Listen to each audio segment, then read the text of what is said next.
O ayan na nga, nasa Zoom na raw. Mamaya oo.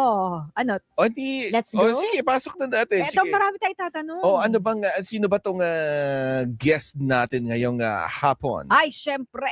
Eto na siya. Undersecretary Claire Castro, no? Ang ating Palace Press Officer. Good afternoon, Yusek Claire. Magandang hapon. Yes, good afternoon, Maan and Sandro. Ang medyo social yung pagbibili nyo pagka mga fish balls, no? Yes, Pag tita. mga ordinaryong tao, iba ang tawag namin eh. It's egg waffles. Ano tawag ba doon na Yusek Claire? Huwag na, censored. Pero pink na pink si Yusek Claire, Diba? Para lang, fresh lang. Yung mic mo. Paano pag nakikrave ka, Yusek, ng ganyan, yung neon orange balls and Sa labas na Malacanang marami yan, di ba, marami. Yusek? Oo, lalabas ka pa. Kasi kami sa tapat lang eh. Actually, pag naghihiling ako sa Malolos, yan ang hinahanap ko. Fish balls. Fish balls. Oo. Kahit pakainin ako ng client ko sa isang restaurant, wag na, fish balls lang. So meron kami dadayuhan dyan. Tapos meron silang kalabasa balls. Uy, kalabasa nakaano rin ako nun. Nakakain na rin ako Anong nun. lasa? Kalabasa. Di pag nilagyan mo ng bagoong para na rin siyang pakbet? Ay, hindi ba? Kasi parang may arena pa rin yun, di ba? Na, Parang siyang small okoy. Oo, small okoy. May arena pa rin pero na balls siya, nilalagay. Talaga? Para mabuo din siya. Saan yan meron yan? Minsan meron sa mga naglalako din ng mga talaga? fishball. Hanapin ko nga yun. Pero sa tatlong yon, favorite ko pa rin fishball. Lalo kung lutong-luto siya at nasusunog-sunog kasi malutong. Malutong. Ikaw rin ba, Attorney Claire, ang gusto mo ay Yusek Claire, gusto mo ba yung tostado o yung gusto mo yung parang nainitan lang? Gusto ko yung parang malambot. Malambot. Malambot. Medyo malambot. Ayoko yung masyadong tostado. Tapos yung nakikipag-unahan ka ng tusok sa kawali. Oo, totoo. Diba? Oo. Saka sa bawat court na pupuntahan ko, basta may fish balls, yun yung pupuntahan ko. Fish balls. Alam Diba? niyo, ang dami yung alam. Dami nyo alam, naging cooking show tuloy tayo. Ay, bakit nga ba natin kasama si Attorney Claire, Maan? Kasi nga, hindi lang si Atong Ang yung pinaghahanap ngayon. Sino pa? Diba, yung si Claire, nanawagan na rin yung palasyo. Kung nasaan daw ngayon si dating DPWH Secretary Manuel Bonoan ay ipagbigay alam lang sa otoridad. Oo, nasaan na nga ba? Yung si Claire. Actually, ako personally, wala akong alam na. Pero kasi, since wala naman kasing warrant of arrest si dating Secretary Bonoan, hindi mo rin naman siya mapipilit na umuwi. Unless may kaso na yan at may warrant of arrest at na-cancel na yung passport niya, that's the time na matatawag siyang fugitive. Diba? So pag fugitive na siya, saka pa lang siya pwedeng mapwersa. Siyempre makikipag-usap na tayo sa country kung nasaan siya, pwede tayo makipag-cooperate sa Interpol. So mga ganun. Pero as of now, meron tayong tinatawag na freedom of movement eh. Constitutional right din yan. So, hindi, kumbaga legally, hindi siya mapipilit umuwi. Kasi December 7. Kahit alaman natin ang kanyang whereabouts, hindi siya mapipilit umuwi. Pero kasi nga, kung nakipagtulungan talaga siya doon sa investigasyon ng flood control projects, syempre parang nasa isip pa rin niya na, kailangan ako doon sa investigation dahil marami ako nalalaman bilang dating DPWH secretary. So kumbaga, hindi ba parang magkaroon ka na lang ng sarili mong kusa, no? Na hindi ka naman inuobliga, pero magkusa ka lang na umuwi dahil parang December 17 siya dapat na uuwi ng bansa. Tama ka, Maan. Alam nyo, sa ngayon na kinakailangan talaga nating malaman kung ano ba yung nangyari dyan, sino yung involved. Kung may kasalanan man, halimbawa, hindi ko sasabihin may kasalanan si Secretary Bonoan, ayoko maging ma-prejudge siya. If ever marami siyang alam, hindi ba mas makakatulong siya sa bansa? Kung siya mismo ang mag-volunteer yung kanyang mga alam. And at the same time, kung pagpapabaya lang ito, o kaya hindi naman ganun kalaki yung kanyang magiging liability, kung lang pwede pa rin naman siyang tumayo as state witness kung. Ito yung mga puro kung lang. Lalo pa, di ba, ay nadiskubre nga yung tila mali-maling grid sinadyang maliin. Yun yung sabi ni Yun ang sinasabi ni Senator Panfilo Lacson. May impormasyon siya na sinadyang maliin yung grid coordinates. Pero tanda ko dito, nung September, nung kasagsagan talaga, yung kahit yung mga kababayan natin, naghahanap doon sa, kumbaga pinupost sa isumbong mo sa Pangulo Pangulo website, talagang hindi rin makita talaga yung mga lugar. Diba? May update na po ba mula sa Pangulo, Yusek Claire, kung alam na niya? Alam niya na ito. Alam niya na yung sinabi ni Senator Lacson. Pero ngayon, i-verify kasi kung ano pa itong mga sinasabi ni Senator Lacson. Kasi syempre dapat specific tayo kung ano ba yung sinasabing minali na coordinate. So, mas maganda po na malaman din namin. Kasi para, di ba, parang tama yung magiging response ng Pangulo at tama rin yung magiging response namin. Kasi hanggat hindi namin nakikita to, at hindi namin na-verify. Ang hirap magbigay ng sagot eh. Sa pakiwari nyo ba ay may sadyang cover-up at dapat bang may managot? Kung si former Secretary Bonoan man yan or yung iba pang DPWH personnel? Sa ating pagtingin dito, ako personal na lang kasi sabi ko wala tayong personal knowledge pa at wala pa na ibibigay sa ating anumang verified facts. Dahil sa mga nangyaring mga flood control projects, mga flood control anomalies talaga, at nakita naman natin yung epekto, alam natin na merong pinagmulan ng kamalian dito. Pero kung yung timeline, kasi dapat may timeline tayo eh. Okay, may baha. Tandaan natin, babalikan ko lang yung nakaraan 13,917 din ang flood control projects no nakaraang administrasyon. Sabi nga natin, kung ito'y nagawa, baka na-lessen yung effect ng baha. So, sa panahon ni Pangulong Marcos Jr., kung ano man ang ghost projects dito, at yung nakaraan, hindi tayo pwedeng ngayon ito lang sa panahon ni Pangulong Marcos Jr. Dahil may effect yung 13,917 flood control projects kung nag-i-exist. At ang isa dito na alam natin na hindi talaga nag-exist or rather hindi siya na-ooperate, ito isinumbong ni Congressman Valeriano. That's 2017. According to him, 2019, bago daw siya nanalo at maupo, binayaran na ng buo ng gobyerno itong pumping station sa Sunog Apog sa Manila. Pero never gumana. So yun, alam mo na talagang depektibo yung project na yun para sa flood control project. So, di ba dapat nakakasuhan na rin kung sino yung nagpagawa niyan, sino yung contractor niyan. At makailang ulit na nga daw niya itong tinatawagan para gawin, pero hindi rin nakikinig sa kanila. So, isa yun, diba? Nakaraan yun eh. Hindi naman sa panahon ni Pangulong Marcos Jr. yan. Marami dapat imbisigan, hindi lang ito. Hindi lang yung panahon ni Pangulong Marcos Jr. Pero natanong na po ba kaya, may information po ba kayo kung natanong na mismo ng Pangulo kaya dating Secretary Bonoan itong ganitong issue? Kasi kung napag-usapan na rin ba nila? Kasi kung nabatid na ng Pangulo, dapat diba, mas tanungin ng Pangulo diretso kay Secretary Bonoan, ano ba talaga nangyari? Minali mo ba talaga ito? May idea po kayo kung kailan sila huling nag-usap? Wala tayong alam na personal, I do not have any personal knowledge kung kailan sila nag-usap or what. Kasi ang alam natin, bago siya mag-resign ay nagkausap pa sila. Bago siya napalitan, nagkausap pa sila. At yung mga maling coordinates, hindi pa yan ngayon natututukan. Pero with that information given by Senator Lacson, malamang ay ngayon ay tinututukan ito ni Secretary Vince Dizon. Kasi nadinig niya rin to. So, definitely, ayusin niya at titignan niya yan. Maiba naman tayo, Yusek. Dahil nga kahapon kayo pumunta ng NBI, Yusek? Tuesday. Tuesday. Oo. May sagot na si dating spokesperson din itong si Atty. Trixie Angeles. Oo, ang sabi niya ay ito daw pagre-report ninyo ay pag-suppress o pag-supil sa karapatang magpahayag. Ano pong take ninyo doon? Yung binigay nila, yung pinost nila sa kanilang Facebook account, mayroong pananakot sa buhay yun. May pagbabanta sa buhay ko.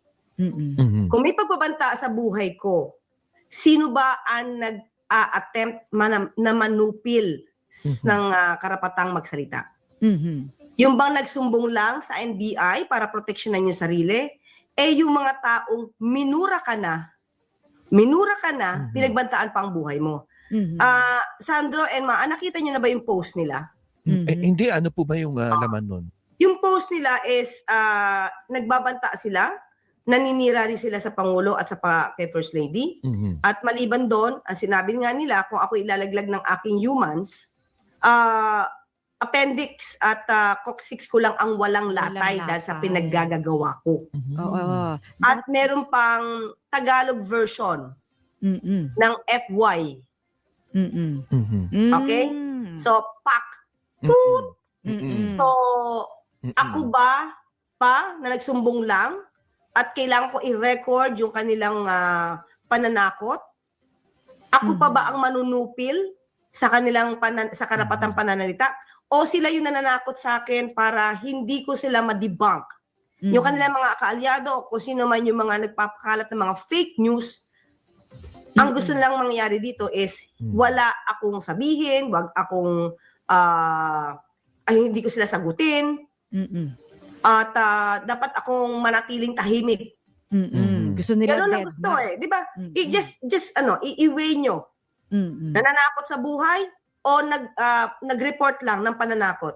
Sino mas nanunupil ng karapatang makapagsalita? So Yusek, ito ba'y pagpapablotter lang o yun nga pagpapa-record, kumbaga para mailagay sa official record o magpa-progress pa ito sa isang kaso?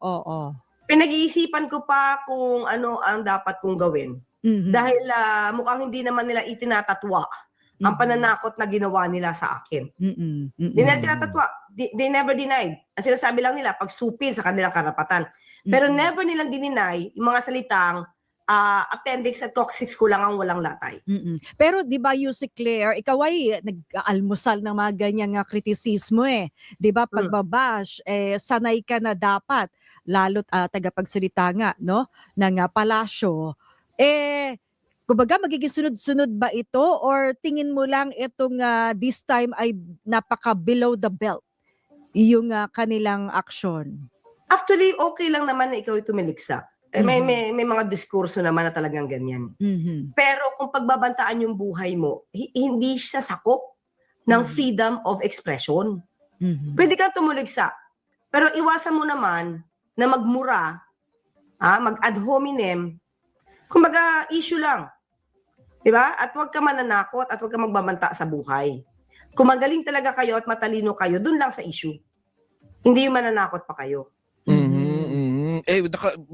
Isa rin dun sa mga nakalagay doon sa Facebook page na yan ay maski naman daw din po kayo binabastos nyo rin na parang ewan yung a few salary grades above at ang binabanggit nga niya ay ang pangalawang pangulo. Ano pong take nyo doon?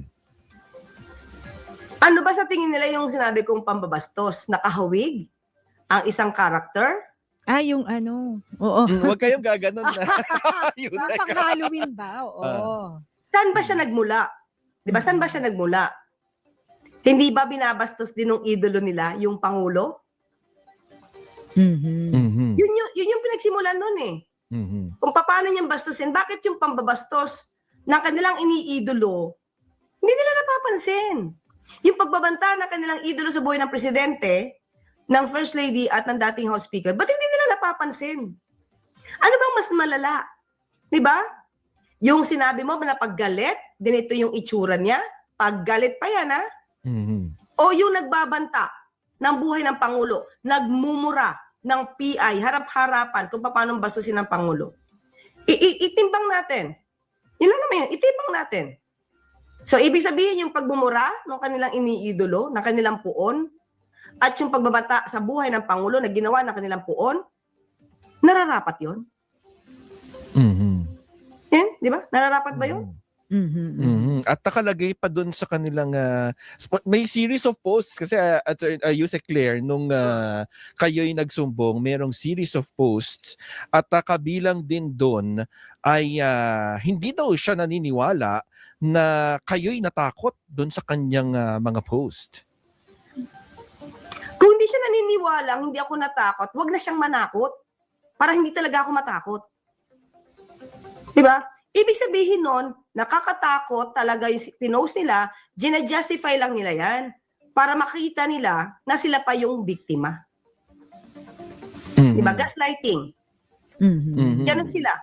Kapag ka naku-corner sa kanilang mga fake news, tinutwist ang facts.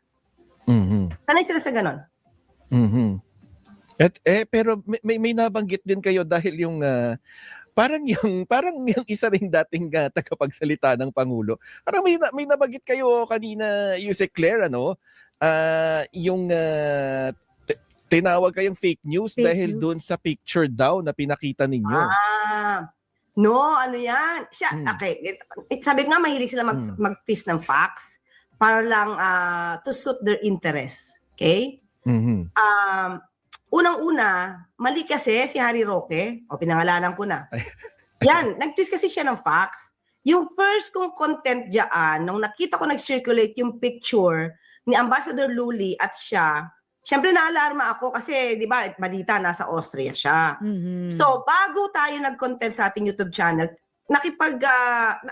kinontak ko po mismo si Secretary Tess Lazaro at pinakita ko yung picture.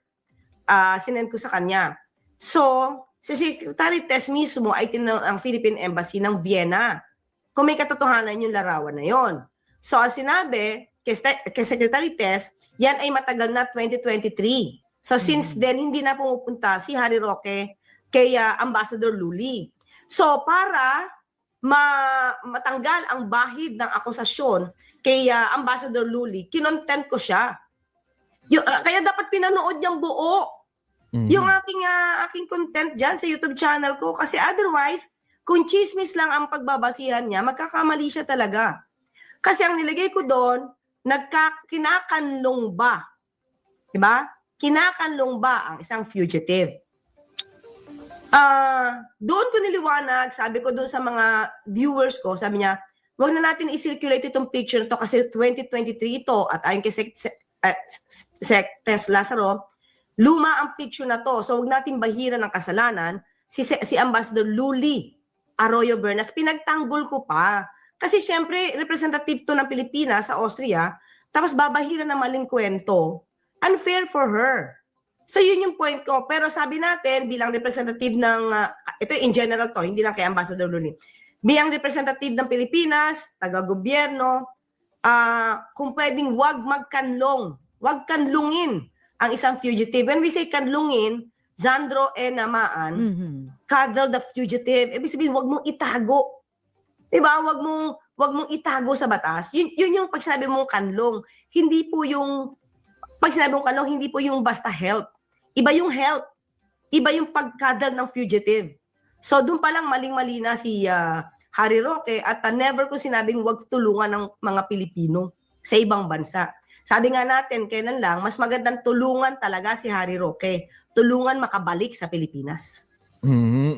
At kahapon naman, dahil nga tila may mga kinalalagyan na itong mga nagpapakalat ng fake news dahil mismong si Representative Kiko Barzaga ay idinimanda ng libel ng negosyanteng si Enrique Razon dahil nga doon sa pilit na pag-uugnay sa kanya na di umano yung pangingialam dyan sa Kamara. Ano naman pong take nyo dyan sa balitang yan, Yusek Claire? Actually, syempre, personal nilang kaso yan, no? Personal nilang issue yan. So, wala naman tayong masasabi dyan. Pero in general hindi ako makikialam or wala kaming komento sa kaso ni Sir Razon against dito kay Barzaga, Congressman Barzaga. Pero in general, mapapansin kasi natin, ang dami na kasi, unang-una, ang daming fake news peddlers. Ang daming gumagawa ng kwento. Ang daming nag-a-ad hominem. Ang daming puro insinuation. Yung iba talaga mambabatas pa, puro insinuation. So, nabubuhay ngayon tayo, kawawa yung mga kapwa natin Pilipino, na naniniwala dito sa mga bintang na walang basihan. So, sana yung mga, if you will be responsible enough, if you want to make a content or say anything, there should be at least an evidence to back it up. Diba? Hindi, tayo naman para sa katotohanan, kung talaga may i-reveal at merong resibo, kailangan yan ng bansa natin kasi para malaman natin kung talaga may anomalya. Pero kung ikaw ay magbibintang lang, magne-name drop ka lang, tapos wala kang ebidensya, yan yung nangyayari ngayon eh. Yan yung nangyayari ngayon. Parang, alam mo yung, parang iniidolo talaga nila yung eksperto sa paggawa ng ebidensya, sa pagplanta ng ebidensya. Mula nung may umamin si dating Pangulong Duterte na expert siya in making intrigues and planting of evidence, ang dami na nila. Mhm. Ang dami na nila. Parang sinusunod nila yung idolo nila. Eto, Yusek Claire, maiba naman. Bago matapos yung taon, I think December, ay napabalita nga na bubuwagin na yung Independent Commission on for Infrastructure. Pero nagsabi naman ng Pangulo sa isang press conference, no, through you, na nais pa niyang ipagpatuloy ito, no? Ipagpatuloy yung mandato at manatili yung fact-finding committee. Ano yung susunod na hakbang dito, Yusek? Kasi parang may kapalit na ba yung mga nag-resign na commissioners, no, para makatulong sila DPWH, dating DPWH Secretary Babe Singson at Rosana Pahado, Yusek? Sa ngayon, wala pang ibinababa sa ating anumang impormasyon kung sila ay mapapalitan. Wala pang naibibigay sa atin. Pero nandiyan pa rin po ang ICI, katulad ng sinabi natin, tuloy pa rin po ang pag-iimbestiga. Marami na rin po naman na dokumento na naihain sa kanila. At sabi nga natin, ito lahat halos ng kanila inimbita. Si Speaker, dating Speaker Martin Romualdez, sila Senator Chis Escudero, Senator Jinggoy, Senator Joel, lahat naman yan umaten Maliban, kung hindi ako nagkakamali, maliban lang sa dalawa. Si Congressman Pulong Duterte at saka si Yusek Cabral. So, with all the pieces of evidence na nag-gather nila, may mga statement na sila. As of now, I think dapat yon matutukan. Kahit wala na po yung dalawang miyembro, dahil meron naman pong Yusek? Nako, mukhang... Ayan. Ayan, Yusek? At to recommend the filing of the case. Hindi na po sila yung magpa-file talaga ng case. So But, beyond... recommend lang. So beyond February, kasi may mga nagsasabi na mabubuwag na siya come February, tuloy pa rin, Yusek? As we speak now, wala pong pagpipigil ang Pangulo sa sa mandatong ibinigay ng Pangulo sa ICI. So tuloy pa rin po yan. So hindi ko po alam kung ano ang mangyayari sa mga susunod na buwan or araw. Hintayin po natin. Pero as of now, wala pong ibinababa sa ating anumang impormasyon patungkol po sa pagpapatigil sa ICI.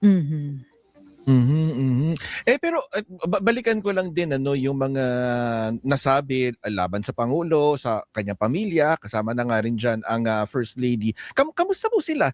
Despite all of these, yung mga ang daming sinasabi laban sa kanila, yung peking video na mismong sinabi na rin ng NBI na AI at ng iba pang mga ahensya. Kamusta po ang First Family at ang Pangulo ngayon? Sila tuloy pa rin sa pagtatrabaho. Alam naman nila, sanay sila sa mga ganitong klaseng intriga kasi hindi mo naman lahat mapiplease. Hindi naman lahat aayon sa'yo. Pero umayon man yung iba, hindi umayon. Basta alam ng Pangulo, ng First Lady, na ang kanilang ginagawa ay para sa taong bayan at alam nila na tama ang ginagawa nila. Hindi sila maaapektuhan ng anumang pagbabash sa kanila. Pero to light things up, dahil nga, di ba kayo natatakot pa paupuin kayo sa row 4 sa One Ball University? Saan yun? Sa One Ball University. Bakit? Kasi syempre sinumbong niyo yung principal.